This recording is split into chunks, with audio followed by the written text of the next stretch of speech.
नमस्कार। आज हम बात करने वाले हैं उन 6 स्टेप्स के बारे में जो आपकी जिंदगी को ना पूरी तरह से बदल कर रख सकते हैं। कभी कभी ऐसा लगता है ना कि यार जिंदगी में कहीं खो से गए हैं। मतलब कुछ भी ठीक नहीं चल रहा। और ये एक बहुत ही कॉमन फीलिंग है, पूरी तरह से डिस्ट्रैक्टेड रहना, पता ही नहीं चलता कि वक्त कहाँ जा रहा है और बस दिन ब दिन फिजिकली और मेंटली कमजोर होते जाना। और जिंदगी में बस एक ही चीज बचती है, स्ट्रेस। लेकिन अगर इस पूरी कंफ्यूजन से बाहर निकलकर एक नई शुरुआत करनी है ना, तो ये 6 स्टेप्स का फ्रेमवर्क आपकी बहुत मदद कर सकता है। तो चलिए शुरू करते हैं। तो सबसे पहला स्टेप, एक क्लियर विजन बनाना। मतलब हमें ये तो पता होना ही चाहिए कि आखिर हमारी मंजिल है क्या। जरा सोचिए इस बारे में। हम अपनी छुट्टियों का प्लान कितनी डिटेल में बनाते हैं, है ना? कहाँ जाना है, कैसे जाना है, सब कुछ। लेकिन जब बात जिंदगी की आती है तो हमारा कोई प्लान ही नहीं होता। और शायद यही वजह है कि घूमने फिरने के मामले में तो 99% लोग कामयाब हो जाते हैं, लेकिन जिंदगी में सिर्फ 1% लोग ही सफल हो पाते हैं। और इसकी सबसे बड़ी वजह एक क्लियर विजन का ना होना। तो सवाल यह है कि अपना विजन बनाए कैसे। देखिए, इसके लिए थोड़ा टाइम निकालिए, 1-2 महीने आराम से। एक पेन और पेपर लेकर बैठिए, कुछ नई नई चीजें ट्राई कीजिए, ताकि पता चले कि आखिर इंटरेस्ट है किस चीज में। और जब वो गोल मिल जाए ना, तो उसे हासिल करने का पूरा स्टेप बाय स्टेप प्लान लिख डालिए। ठीक है, तो विजन तो बन गया। अब आते हैं स्टेप नंबर 2 और 3 पर। यह है मन और शरीर पर मास्टरी हासिल करने के बारे में। सीधी सी बात है, जैसा बोएंगे वैसा ही तो काटेंगे।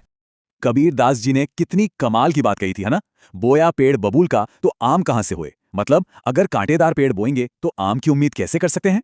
जो अंदर डालेंगे वही तो बाहर आएगा। लेकिन आज के जमाने में हम अपने दिमाग में डाल क्या रहे हैं? सुबह उठते ही इंस्टाग्राम, दोपहर में स्नैपचैट और शॉर्ट्स, और रात को फिर से 2-3 घंटे रील्स। मतलब हम अपने दिमाग में दुनिया भर का कचरा भर रहे हैं। तो अब सवाल खुद से पूछिए, क्या इस तरह के मेंटल जंक फूड से कोई महान आइडिया, कोई बड़ा विचार आ सकता है? जवाब है बिल्कुल नहीं। अच्छा, तो मन की बात हो गई। अब आते हैं शरीर पर।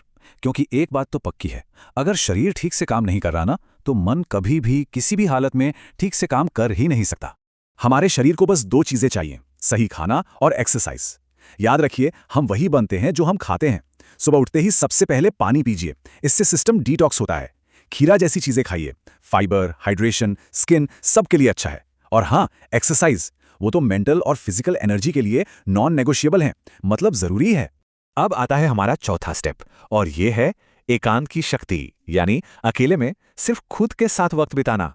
ब्रायन ट्रेसी ने एक बहुत गहरी बात कही है। वो कहते हैं कि जब कोई इंसान अपने विचारों के साथ अकेले रहने के लिए वक्त निकालता है ना, तो वहीं से वो महान बनने की शुरुआत करता है। और जब आप अकेले बैठते हैं तो होता क्या है? शुरू के 20-25 मिनट तो बड़ी बेचैनी होती है, मन करता है उठकर भाग जाएं। लेकिन अगर आप टिके रहे तो आपकी क्रिएटिविटी 10 गुना बढ़ जाती है, दिमाग एकदम शार्प हो जाता है और जिंदगी की बड़ी बड़ी मुश्किलों के हल सामने आने लगते हैं। तो सबसे जरूरी बात क्या है? इस दुनिया में 99% लोग कभी जानबूझकर इंटेंशनली अपने साथ अकेले वक्त नहीं बिताते। यही वो प्रैक्टिस है जो आपको उस खास 1% में ला सकती है। चलिए, अब बात करते हैं आखिरी 2 स्टेप्स की। अब एक्शन लेने का टाइम है। तो 5वां स्टेप बहुत सिंपल है, रिमूव द हुक। मतलब उन सारी चीजों को हटा दीजिए जो आपका ध्यान भटकाती हैं। अब ये हुक्स क्या हैं? ये वो लोग हो सकते हैं जो आपको डिस्ट्रैक्ट करते हैं, आपका फोन, आपकी पूरी आदतें, मतलब कोई भी ऐसी चीज जो आपको आपके विजन से दूर खींच रही है। इन डिस्ट्रैक्शंस को जिंदगी से हटाएंगे तभी कामयाबी मिलेगी। और अब आता है हमारा आखिरी और छठा स्टेप, और वो है सोचो लेकिन ओवरथिंक मत करो। ये लाइन बहुत कमाल की है। आप सीख कर काम नहीं करते, आप काम करते करते सीखते हैं। होता क्या है कि ज्यादा सोचने से ना उस काम में हमारा इंटरेस्ट ही खत्म हो जाता है और हम उसे कभी शुरू नहीं कर पाते। तो जब आपका क्यों क्लियर हो जाए कि ये काम करना क्यों है, तो फिर ज्यादा मत सोचिए, बस एक्शन लीजिए, क्योंकि रिजल्ट्स सोचने से नहीं, काम करने से मिलते हैं। एक बात हमेशा याद रखिए, सिर्फ सोचने से सपनों के शहर नहीं मिलते, मंजिल तक पहुंचने के लिए चलना भी पड़ता है। तो अब सवाल सिर्फ एक है, आपका पहला कदम क्या होगा?